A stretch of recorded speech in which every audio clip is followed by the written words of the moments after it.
혜진입니다. 그 뒤쪽에 목소리 잘 들리시나요? 예. 지금 우리가 목소리가 잘 들릴수록, 그리고 특히 우리뿐만 아니라 지나가는 분들께 우리의 메시지가 더욱더 강하게 전파될수록 우리공화당은 굉장히 큰 힘을 얻고 있습니다. 이제 몇 가지 기쁜 소식을 말씀드리면, 그 저번 주에 연구원 측에서 연락이 왔어요. 정책연구원인데 우리공화당에 대해서 연구를 하고 싶다. 그래서 우리공화당 청년 당원들을 대상으로 이제 조사가 실시가 될 겁니다. 그래서 그쪽에서 1시간 정도 인터뷰를 했는데, 그 인터뷰와 연구를 주관하는 박사님이 한 30대 정도 돼요. 젊어요. 그분이 하시는 말씀 보수 정당을 연구하려면 우리공화당을 연구하지 않을 수 없다. 자유한국당이 보수인지 잘 모르겠다. 저는 그 앞에서 자유한국당에 대해서 어떠한 코멘트도 하지 않았는데 그쪽에서 먼저 한 얘기입니다. 학술적으로 우리공화당이 보수정당으로서 가치가 굉장히 높다. 정치적으로 보수파 정당으로서 의견을 피력하는 가장 선명한 정당이 우리공화당 뿐이다. 이것을 정말 많은 정당과 정치인과 언론들이 숨기려고 했지만 학계에서 먼저 아는 거예요. 이미 우리에 대한 논문을 쓰고 조사에 들어갔습니다. 우리 당에서는 조사에 응했습니다. 앞으로 우리공화당에 대한 수많은 연구가 발표될 겁니다. 그리고 두 번째입니다. 광화문 광장에 이제 곧 10주년을 맞아요. 광화문 광장이 생긴 지 10주년이 된다고 합니다. 그래서 뭐 언론사에서 광화문 광장 10주년에 대한 이제 기획을 하고 있는데, 광화문 광장이라는 단어를 들었을 때 연상하는 키워드 조사를 했어요. 그랬더니 우리공화당이라는 답변이 굉장히 많았다고 합니다. 이거는 저희가 지어낸 것도 아니고 실제로 그 관계자로부터 들었고, 때문에 우리공화당에 대해서 이런 입장을 알고 싶다, 이런 연락을 받았어요. 전국적으로 우리공화당을 모르는 사람은 이제 거의 없습니다. 그렇다면 여기 계신 우리공화당 당원 동지 여러분과 우파 우리공화당 지지자 여러분들의 과제는 우리공화당의 이미지를 어떻게 구축하느냐, 우리가 어떤 모습으로 비춰지느냐, 대한애국당 시절부터의 오랜 과제였습니다만 이 부분에 관해서 굉장히 총력을 기울이고 공들이지 않으면 안 됩니다. 광화문 광장 투쟁을 이어지다 보니까 박원순 시장이 이미지가 굉장히 망가졌어요. 자신이 용역 깡패 수백 명을 보내서 우리공화당 측의 비무장 시민들을 잔인하게 두드려 패고 폭행하는 장면이 만천하에 보도됐기 때문에 박원순 서울시장은 그 이미지를 씻어버리고 마치 우리공화당이 소위 말하는 몰지각한 틀딱 집단인 것처럼 매도하기 위해서 방법을 강구할 겁니다. 그래서 며칠 전에 이제 보도된 바로는 서울특별시에서 이제 우리 천막을 철거하기 위해서 이제 용역이든 관계자를 불러서 교육을 하는데, 자신들의 이미지를 좀 더 돋보이게 하기 위해서 교육을 하고 있다는 거예요. 보도 내용에 따르면 뭐 우리공화당 측 시민에 대한 호칭은 어머님 아버님으로 통일한다, 뭐 이러겠죠. 뭐 우리가 맞고 있는데 어르신 이러지 마세요 이러면서 자기가 때리는 방법도 있겠죠. 저한테도 그랬어요. 6월 25일 날에 분명히 그 용역 카페가 저를 발로 커도 차면서 저보고 때리지 마세요라고 하더라고요. 그런 식의 아주 비열한 방식을 쓰기 위해서 우리에게 구실을 만들고 우리의 허점을 파고들고, 그리고 그들은 이렇게 말할 겁니다. 틈은 너희가 만들었고 우리는 파고들었을 뿐이다. 여러분, 틈을 주고 싶으신가요? JTBC라든지 뭐 지금까지 수많은 어용 좌파 언론들이 했던 것처럼 우리의 망가진 모습, 분노하는 모습을 그들이 자기 입맛대로 짜집기 위해서 이용하고 우리의 이미지를 버리는데 이용하도록 그렇게 용인하실 겁니까? 이제 우리공화당은 우리가 민초들이 만든 당일 뿐만이 아니라 여기 계신 박근혜 대통령께서도 각별히 마음을 기울이고 계시는 그런 정치 집단입니다. 앞으로 많은 정치인들이 들어오고 또 많은 정치인들이 생겨나겠죠. 이 당이 저는 최소 100년 이상 갈 거라고 생각해요. 우리나라가 망할 때까지 갈 수도 있어요. 그러기 위해서는 앞으로 들어오는 수많은 바톤 터치할 새로운 동지들과 새로운 여러분의 후배들이 정말 멋진 선배, 정말 존경하고 존중할 수 있는 선배, 그런 분들로 지금 있는 우리공화당 당원 동지 여러분들을 공경하고 섬길 수 있도록 우리가 그만큼 멋지고 믿음직한 모습을 보여줘야 되는 것입니다. 우리 공화당은, 그리고 저는 동지 여러분의 잠재력을 믿습니다. 그리고 지금까지 2년 3년을 투쟁해온 정신력을 믿습니다. 그리고 자신을 위해서가 아니라 누군가 이 나라와 타인을 구하기 위해서 국기를 들고 깃발을 들고 나와주셨던 그러한 순수한 열정을 믿습니다. 여러분께서는 그 마음을 각별히 잊지 마시고 앞으로 들어오시는 새로운 수많은 동지들에게 우리의 멋있는 모습을 보여주시고 우리 공화당이 전국 정당으로 발돋움할 수 있도록 많은 성원을 부탁드립니다. 감사합니다. 여러분, 최지민 팀장님께 큰 박수 부탁드리겠습니다. 다음 모실 분은 대한민국의 자유언론 대부라고 말씀드리고 싶습니다. 더 자유일보 대표 전 의원 박성문 대표님 모시겠습니다. 네, 안녕하십니까. 우리 공화당 당원 여러분, 태극기 애국 시민 여러분, 토요일날 애국의 날 우리는 다시 서울역에서 만났습니다. 반갑습니다. 지금 일본판 경제 쓰나미가 몰려오고 있습니다.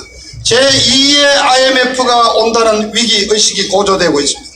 일본이 지난주에 간단합니다. 3가지 종류의 화공약품에 대한 수출을 규제한다고 정리했습니다. 별거 아닙니다. 3종류 화공약품입니다. 돈으로 따져서 5,500억 밖에 안 된답니다. 그런데 문제는 이거를 가지고 만드는 제품이 바로 여러분 갖고 계시는 휴대폰, 그 액정화면, 그 다음에 반도체입니다. 대한민국 수출의 지금 20%를 담당하는 반도체에 들어가는 부품입니다. 그래서 그 5천억 사원 부품으로 만들어 가지고 수출하는 액수가 170조 짜리입니다. 일본이 5,500억짜리 요조만한 화공약품 3종류 못 받아가지고 아마 한 2-3달 뒤에는 반도체 수출 제작이 절반로 줄어들면 우리 경제 폭망하는 겁니다. 1965년에 박정희 대통령께서 한일 수교를 한 이래로 일본이 구체적인 품목을 가지고 수출 규제를 한 것은 이번이 처음이라 그럽니다. 근데 여러분, 자, 3종류 간단한데 우리 복잡한 화공약품 알 수가 없죠. 그중에 하나가 문제입니다. 불화수소라는 게 있는데 이게 독가스, 살인가스를 만드는 원료로도 쓰이고 이게 우라늄을 추출해가지고 정제를 해서 원자탄을 만들지 않습니까? 바로 거기에 들어가는 핵심 화공약품이에요. 그래서 일본이 이번에 조치를 취한 이유가 있는 겁니다. 어느 때 시점을 명시하지도 않고 사업체도 명시하지. 하여튼 한국의 어떤 업체가 일본로부터 불화수소를 다량으로 갖고 사가갔는데 그 행방이 좀 이상하다 이거. 그 중에 상당 부분이 어디로 빠져나갔는데 결국은 북한으로 간 게 아니냐. 그렇다면 여러분, 이 정부가 북한 핵무기 만드는 데 필요한 화공약품을 보내줬다는 얘기 아닙니까? 심각합니다. 그래서 일본이 수출 규제를 단행한 이유가 안보상의 문제가 있기 때문에 이 부분을 해명하라고 요구한 겁니다. 자, 그렇다면 이 정부는 어떻게 해야 됩니까? 아니, 뭐 불화수소가 동네에서 살 수 있는 신나 같은 게 아니잖아요. 그러니까 관세청 동원해서 통관 서류 전부 갖고 오라 그래가지고 이 업체 확인할 수 있고 수입량 확인하고 그 다음에 또 소비하는 데는 딱 2군데밖에 없어요. 삼성전자하고 SK하이닉스. 그쪽에다가 공문 받아가지고 생산량이 얼마 됐냐, 얼마 투입해, 반도체 생산에 불화수소 얼마 됐냐 계산하면 딱 나오는 건데 그거를 내놓지 못하는 겁니다. 그러면서 지금 뭐라 그럽니까? 아, 일본에 대해서 항일운동하자. 이게 지금 독립운동할 때입니까 여러분? 그리고 내놓은 대책이 무슨 국제여론에 호소하기 위해서 WTA에 제소를 한다. 러시아산 수입품으로 대처를 한다 그러는데 여러분, 러시아도 만들고 중국도 만들고 다 만들어요. 그런데 왜 삼성전자가 일본 거를 쓰느냐? 순도가 문제인 거예요. 99%가 아니라 99.999%. 이게 이른바 좀 유식한 말로 5-9, 구자가 5개가 붙어야지 진짜 순도 제품인데 바로 일본이 그렇기 때문에 삼성전자가 이거를 지금 92%나 수입해서 쓰고 있는 겁니다. 자, 전쟁이 붙었습니다. 근데 여러분, 애국시민 여러분, 역사가 되풀이 됩니다. 저는 오늘 이 말씀 드려왔습니다. 97년 우리가 IMF를 당했습니다. 그때 97년도가 대선해이고 기아자동차가 파업을 해서 경제가 굉장히 어려웠습니다. 그때 일본 은행들이 한국에 빌려줬던 단기 외채를 회수하기 시작했습니다. 연장을 해주지 않고 120억 달러를 빼나가면서 달러 값이 막 올라가기 시작했습니다. 그러자 동남아, 홍콩, 외국계 은행이 달러를 빼가고 미국이 빼가면서 대한민국이 다른 문제가 있어서가 아니라 외환 달러가 부족해가지고 IMF 구제금융 제발 살려달라고 IMF에 돈 빌리러 가는 국제 거지가 돼버린 겁니다. 그런데 여러분 그 이유를 아시죠? 2년 전 1995년 11월 달에 유명한 김영삼 대통령이 명언을 남겼죠. 뭐 하다가 하여튼 열받아가지고 이 양반 일본 놈들을 버르장머리를 고치겠다고 얘기를 했습니다. 이런 말은 우리 자식한테도 함부로 못하고 아래 사람들한테 함부로 못하는 얘기인데 아니 YS 대통령이 일본 버르장머리를 고친다고 해가지고 온 세계 언론에 다 대설특필되면서 일본 1억 5천만 국민을 전부 적으로 만들어버린 거예요. 딱 요걸 가지고 있다가 딱 터뜨려버려가지고 우리가 IMF 당했습니다. 그때 급해가지고 97년 11월 달에 장차관들이 막 일본 찾아가니까 딱 보여줬다는 거 아닙니까? 미국의 클린턴 대통령도 그때 YS하고 사이가 안 좋았죠. 한국 도와주지 마라는 딱 메모를 보내왔다는 거. 그 22년 전 사건이 여러분 재발됩니다. 지난 2년 전 17년 5월 9일 날 그 불법 선거로 문재인이가 대통령 자리를 차지하고요. 며칠 뒤에 아베 총리하고 전화를 했는데 그 첫 번째 전화에 무슨 얘기를 했는지 아십니까? 보통 처음에 전화하면 축하한다, 뭐 잘해보자 하는 얘기 하는데 박근혜 대통령이 정말 어렵게 만들었던 위안부 보상을 위한 화해치유재단을 오늘부로 활동 정지시키고 나는 없애겠다고 얘기했습니다. 말하자면 아베하고 첫 번째 통화에서 문재인이가 만일운동 하겠다고 선전포고를 한 겁니다. 일본이 어떤 놈들입니까? 딱 기다렸다가 2년 만에 드디어 한국 산업의 급소를 딱 잡고 지금 한방 먹인 겁니다. 이 전쟁 우리가 이길 수가 없습니다. 그뿐 아닙니다. 일본이 이달 중에 결정을 해서 수출품에 대해서 아무런 제한 없이 다 특혜로 수출해주는 화이트 국가 27개가 있는데 대한민국이 당연히 들어있었죠. 그거 없애겠다는 거예요. 그래 되면은 우리는 수백 개 품목, 수백 개 기계 장비 전부 일본으로부터 허가를 받고 수입을 해와야 되는데 대한민국 경제 살아나겠습니까? 일본 언론에서는 넉 달이면은 대한민국 제2의 IMF가 온다고 지금 하고 있습니다. 자, 여러분, 이게 누구 잘못입니까? 외교의 실패입니다. 정책의 실패입니다. 이 정부 정책이 실패고 더 구체적으로 말하면 문재인이 실패입니다. 문재인이가 갖고 있는 그 빨간 이념 때문에 그 문재인이 하나 때문에 대한민국이 지금 망해가는 겁니다. 왜 기업인을 방패로 내세우고 국민하고 같이 일본하고 싸우자 그럽니다. 아닙니다. 정부는 기업을 보호하고 국민을 보호해야 됩니다. 대한민국을 아예 망치려고 달려드는 이 문재인이 끌어내리는 이유가 하나 더 늘었습니다. 여러분, 문재인이 하루빨리 끌어내야 합니다. 대한민국 망하기 전에 문재인이 끌어내려야 하는 것입니다. 감사합니다. 네, 박수 부탁드리겠습니다. 다음, 국가와 국민 그리고 주군을 향한 이분의 눈물겨운 일편단심, 우리 대장님, 우리 지도자님, 우리 공화당 조원진 공동대표님 모셔보겠습니다. 단심 가주십시오.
하실 줄이 있으랴. 가자! 다시 밭길로 가자. 보통의 칼날에 서자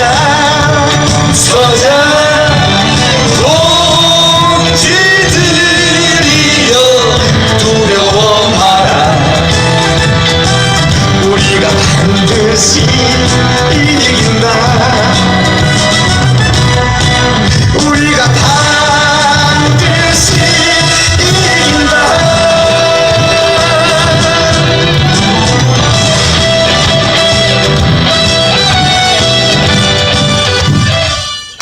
애국 국민 여러분, 사랑하는 우리 공화당의 당원 동지 여러분, 광화문 광장 때문에 난리가 났어요, 그죠? 박원순이는 광화문 광장에 있는 세종대왕 동상 옮기고 그러다가 촛불 혁명탑을 만들려고 그랬습니다. 우리 공화당이 광화문 광장 진격하기 전에 광화문 광장을 때리면은 촛불만 나옵니다.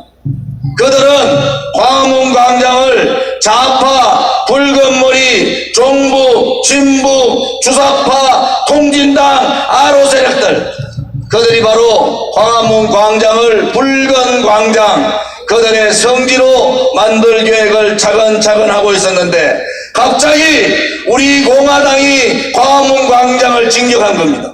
그러니까 문재인부터 시작해서 박원순 각 정당 좌파 정당들이 파들짝 놀란 거예요.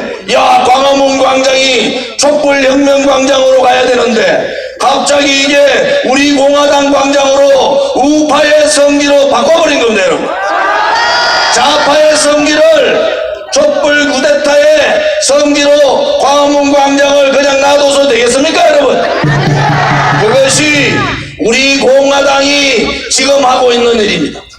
대한민국의 수도 중에서도 광화문 광장을 장악하는 자가 대한민국을 장악한다. 촛불 쿠데타를 이제는 촛불 혁명이 아니라 촛불 쿠데타 세력으로 당당하게 얘기할 수 있는 정당, 그것은 바로 우리 공화당밖에 없지 않습니까, 여러분? 우리 공화당이 2017년 죄 없는 박근혜 대통령이 탄핵됐는데 박근혜 대통령 탄핵을 묻듯이 그날 돌아가신 5분의 죽음도 묻어버렸습니다.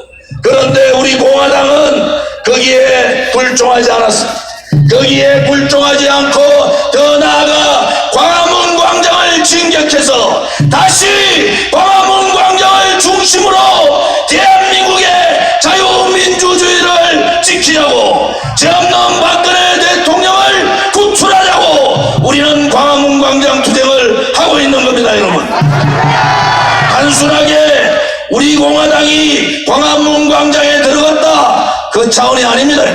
이제 여러분들께서 광화문 광장의 텐트가 얼마나 중요한가, 그러니까 문재인 씨가 놀란 거예요.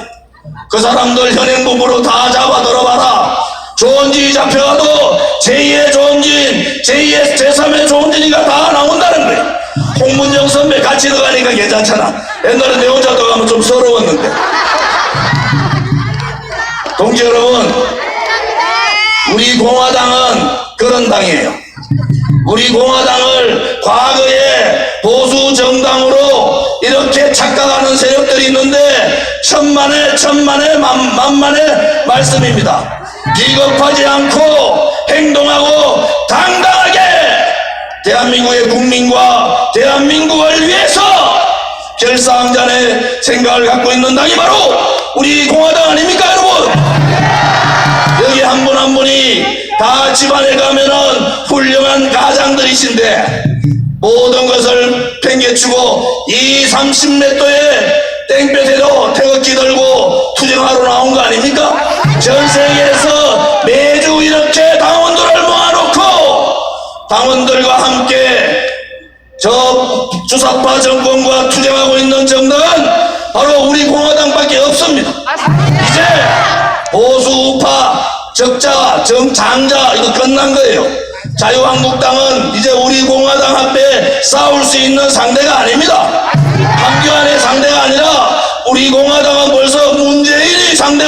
아닙니까 여러분? 문재인하고 싸울 때 우리 홍문정 선배 먼저 앞에 세우고 내가 바로 뒤에 서려고 그래. 아니 어디 할 일이 없어가지고 청와대에 있는 그 사람은 아니 국무회의에서 두들겨 맞고 피를 흘리고 갈비뼈가 부러지고 팔다리 부러지고 눈이 실명까지 갖는 그 사람들 보고 현행범인데 안 잡아들이느냐. 제가 상임위에서 뭐라 한 줄 아세요? 그날 현행범 잡아들이면은 용역 깡패들 몇백 명 다 잡아가야 되는 거 아닙니까? 뭔가 촛불광장, 그들이 말하는 촛불혁명광장을 뺏기니까 정신이 없는 거예요. 정신이. 이제 박원순 얘기 안 하려고 그래. 박원순은 우리 공화당 상대가 아니라는 거예요. 우리 공화당 상대가 누구라고요? 문재인 주사파, 종북 좌파 독재 정권의 제일 앞에 서 있는 문재인이 바로 우리 공화당이 척결해야 될 대상이다. 그렇게 생각합니다, 여러분. 우리 공화당은 이제 새롭게 자강의 길로 갑니다. 절대로 불종하지 않습니다. 우리 공화당을 중심으로 인적 쇄신을 통해서 우파 정당 개혁부터 해야 되겠습니다. 우파 정당 개혁을 통해서 다음에는 정치개혁, 국제개혁을 통해서 새로운 정당의 문화, 새로운 정치의 문화, 새로운 국회의 문화를 우리 공화당이 앞장서서 바꿉시다. 그것이 우리한테 주어진 역사의 책무고, 그것이 박근혜 대통령께서 옥중에서 837일째 옥중 투쟁하고 계시는 의미라는 것도 아셔야 합니다. 835일이래요. 대통령 나오셔야 되는데 좌파들이 쉽게 안 내놓을 것 같아요. 그럴수록 우리 공화당과 우파 국민들은 똘똘똘 뭉쳐서 박근혜 대통령을 구출하고 저 청와대로 복귀하는 그날까지 우리는 우리의 길을 함께 갑시다. 그것이 우리 공화당을 만든 그러한 의미가 있는 거 아닙니까, 여러분? 우리 공화당과 함께 박근혜 대통령을 구출하고 자유민주주의 수호하자. 우리 공화당과 함께 좌파 독재 정권 문재인을 끌어내자. 우리 공화당과 함께 정당개혁, 국회개혁, 정치개혁 이룩하자. 비겁하지 않고 당당하고 용기 있는 정당, 바른 말하는 정당, 좌파들한테 불종하지 않는 정당, 우리는 그러한 정당을 만들겠습니다. 우리 공화당의 깃발 아래 다 함께 투쟁하자. 다들 일어나십시오. 우리 공화당 동지들 대단합니다. 이 정권에 이렇게 다 앉아 계시니까 우리 일어나니까 바라는 분들